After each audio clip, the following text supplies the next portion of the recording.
Hey guys, welcome back. Orabomb here, bringing you a live deck profile to follow up our live deck matches. We're going to be doing Ampharos today. Before we get into the video, don't forget to drop a like.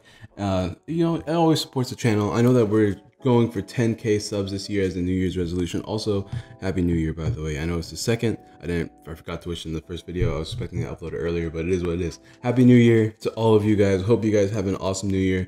Let me know what you hope to accomplish this year. I know New Year's resolutions are sometimes kind of silly, but let me know as a comment question day for a chance to win a couple codes. And don't forget to check out the battle. It was this versus Gyarados. We're going to be doing this one today, Gyarados tomorrow. I really like Gyarados, but I really like Ampharos too. I think Ampharos is kind of slept on. So without further ado, let's get right into it. We're going to be using, we're going to have a 3-1-3 line of Ampharos. It's kind of thin, but with access to Volkner, we can afford to have a thin line of Ampharos. Also, because it's an electric deck, we have so many other alternate electric type attackers that we don't have to rely on Ampharos all the time. But Ampharos is very strong. I'm going to try to have the image on screen like I do, which means I'm going to try to put this card on this side of the screen. But is it crooked? It's probably just me. Is it crooked? It might be a little crooked. Oh, whatever. Ampharos here, 240 HP. Its attack does 30 damage, but you can put all the electro powers right back into your hand. It is a 1 attack cost, which means Thunder Mountain can come in really clutch, meaning you can attack for free with Ampharos if you have a Thunder Mountain down. Or you can use a second attack, 150, but you have to discard all the electric energies you attack for. I know it's a 2 energy attack cost. With Electro Mountain, you can attach 1 energy, discard it, and do 150 without any electro power or choice band boost. It's a lot of damage. Ampharos has that really high damage output thanks to its own I'm trying to think of the word. Like it works with itself is what I'm trying to say. 240 HP, weak to fighting. If you don't like that fighting weakness, you could always run cards like Weakness Policy. It's actually not even that bad. 3 retreat cost is kind of hefty. Resistance to Steel is nice because of Solgaleo. And its GX attack is kind of okay. It's not super great in this deck. I don't know what deck it would be good in. But for an energy, you can put 7 Pokemon from your deck into your hand. So it's not super good. It's not the GX deck we're ever going to be using. But other cards to talk about, we can talk about this Flaaffy, or this Mareep. I'm not too sure about relevant Flaaffys. I just kind of grabbed the Flaaffy that I had around. But I know we're getting a new one. I forgot to really look at it, but you guys can look it up. It's not a big deal. Flaaffy here has the, I know that it wasn't super amazing. That's all I can say. Fluffy Pillow. It puts your opponent to sleep. That's an incredibly good ability. For those of you guys that have played Greninja before, think of it like Greninja, right? Where you use Froakie to try to win you games by paralyzing your opponent. Well, you're always putting your opponent to sleep, so now you're just hoping that they flip tails so they don't wake up. So they have to play Guzma or something to work around it. But Mareep's ability is super duper strong and helps you stall sometimes in this deck.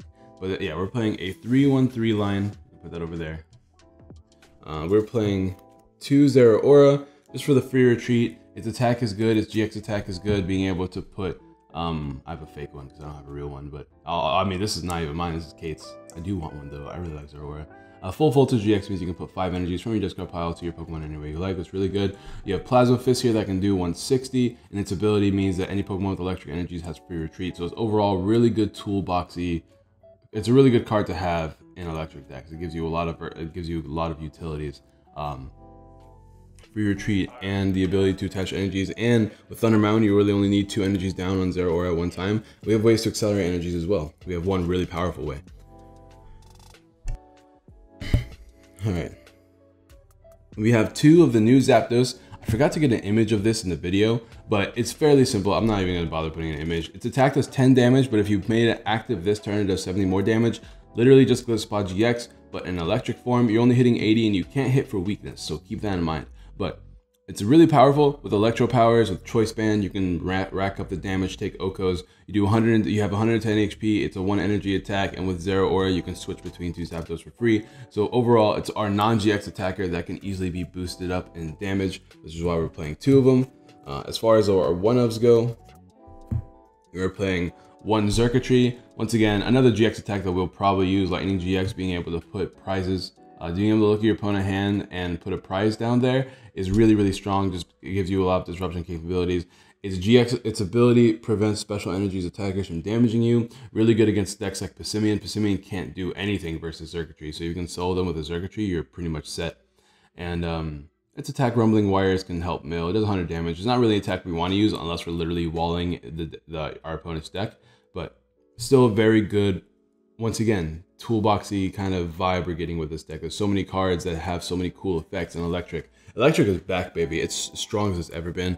Another really good GX electric type of Pokemon is Tapu Koko GX. I'm sorry that we have only the full arts here, a little bit of glare, but it should be okay. Arrow Trail means you can make it active and move all the energies on the board to it if you want to. Being able to use Sky High Claw for 130 is pretty nice. It doesn't have a weakness, which is pretty relevant, just because if you fight against fighting type decks, you can use Tapu Koko you can rely on Tapu Koko for a bit. Tapu Thunder GX has 50 damage, times the amount of energy attached to your opponent's active Pokemon, so it can take big OHKOs on things like Gardevoir and stuff like that. Tapu Koko, very good. Oh, it's also really good versus the new Pikachu Zekrom card. I know Pikachu Zekrom has been dominating Japan League Cups lately, so this is really good against that card, because that card usually needs 6 energy, so you can just come in and use Tapu Koko GX to take an OHKO. Another big reason why we're playing this card right now. Another new card, which I'll put on screen for you guys, is Tapu Koko Prism. I have to remember to put cards over here, so it's easier to just do the things, you know what I mean? But Tapu Koko Prism has 130 HP, but it doesn't matter. We're not using this card for anything other. I guess it technically can be a one prize attacker. It does 120 damage, which is not bad. But mainly its attack is it's used for its ability. You may put this card in the Lost Zone.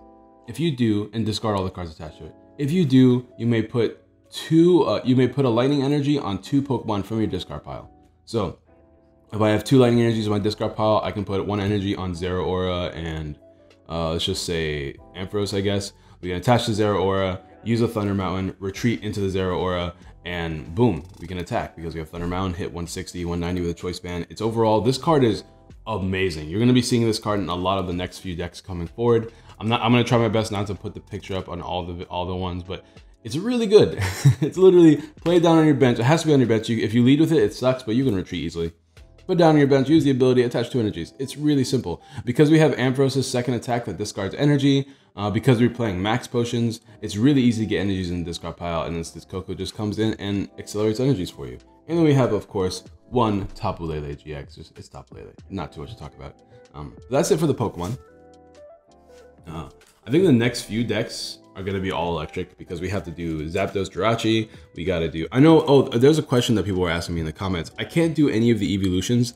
I mean, I might change my mind because we might get news, or maybe I'll learn something that I didn't know. But as far as I know, we don't have an announcement of when we're going to get the Evolution GXs in the States. I'm assuming they're going to be a promo, because there's no full art or anything of any kind of those cards there. So if we get them as a promo, we don't know when we're getting them as a promo. So I'm not going to bother testing them until we get like an announcement of that, because I'm sure you can. This deck is really easy to throw in cards like Jolteon. Jolteon's very good.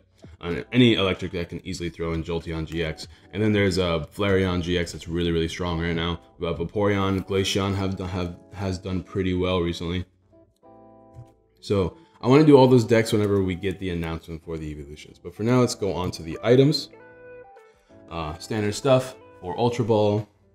No Elm, because we only play 3 Mareeps and everything else is not searchable with Elm. So we're just going to go with the Nest Ball route. So 4 Nest Balls, and of course 4 Electro Powers, meaning your Electro types attack do 30 more damage that turn. The whole crux of the deck. We're only playing a 3/3 line of Ampharos, so we were able to make small cuts. We had to make cuts, so we only put in 3 rare candies. I like to play 4, but we gotta make cuts where we can. As far as cuts go, we're also playing 3 max potions. Once again, would love to play 4, but 3 seems to be doing the job for the time being. We're also playing 2 choice bands. Really all you need is 2, because you can search everything with Volkner, which is really good. And then for our stadium, we are playing a 1 of Thunder Mountain. We could play cards like Aether in here, Aether Paradise, reducing damage to our Zeraora, Tapu Koko, Zapdos. It doesn't reduce damage to our Ampharos though, which is the main reason why we're not playing it, because Ampharos should be your main attacker. But of course, if you guys don't know what Thunder Mountain does, it is a Prism Star Stadium, which means it can only be removed by attacks and other stadiums. But all your electric type Pokemon's attacks cost 1 electric energy less. So it's not a colorless energy. That's something to keep in mind. So if we were to use Tapu Koko promo, the flying flip one, you can't just attach an energy attack, because that's a 2 colorless energy attack cost. But for Ampharos, you can attack for free because it's a 1 energy attack cost. So Thunder Mountain is very good. A card that I was seeing a lot of people play in Japan that I really want to test in this deck, once I like officially build it on PCGO and start testing it personally, because I have to record a bunch of other decks now, so I don't have time to test this deck right now, is Lucia, because Lucia lets you search out the Thunder Mountain and the Tapu Koko Prism, and you can essentially attack for 1 energy less while also accelerating an energy on the board. So it's like essentially Lucia Prism is the same thing as, let's say, and a manual attachment is the same thing as let's saying attack with Zeraora this turn. You know what I mean? So it's with Electro Powers, you can take those monstrous knockouts, which is kind of big right now because with these tag team GXs ruling, pretty much taking over the format in Japan. You want to take those 3 prize knockouts when you can. So Thunder Mountain, super good right now. But we're gonna move on to the supporters and energies. Standard stuff here. Once again, I do want to make a couple changes where I can. Maybe add more Volkners. You're playing 4 Cynthia, 3 Guzma. I don't think you need any more than 3 Guzma, personally. I say personally, I wasn't the one playing the deck, but we did do a lot of off-screen testing, and the deck seemed to be working really fine with only 3. I'm usually hesitant about playing 3 Guzma. I always want to be the guy that plays 4, but 3 seems to be working out pretty nicely right now. Because you don't really want to Guzma, you just kind of want to knock outs in front of you while setting up. And also you're playing Volkner almost every turn anyways, so that's why we have to cut down on some of the supporters that aren't draw supporters or Volkner. We're playing 2 Lily, and 2 of the brand new Erica as well. Erica, what it does is you can only play this card if you have 4 or few other remaining cards in your hand, which means if you have too many cards in your hand, essentially you can't play this card. You want to have 5, including this card.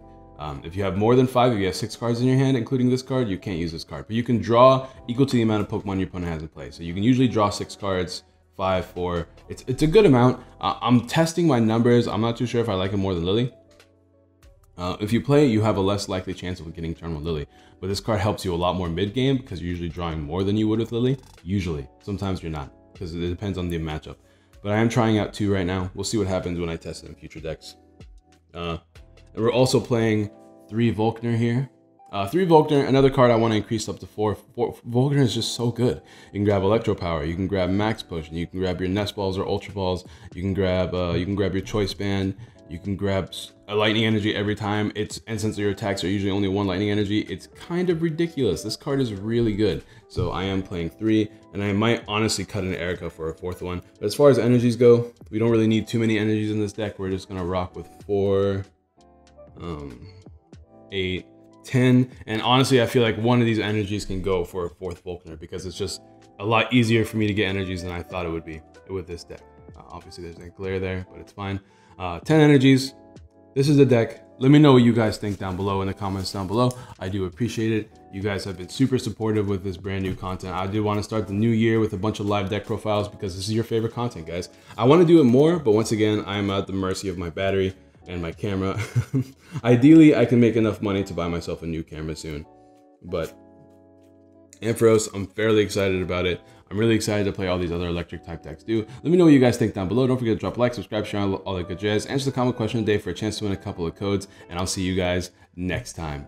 Peace.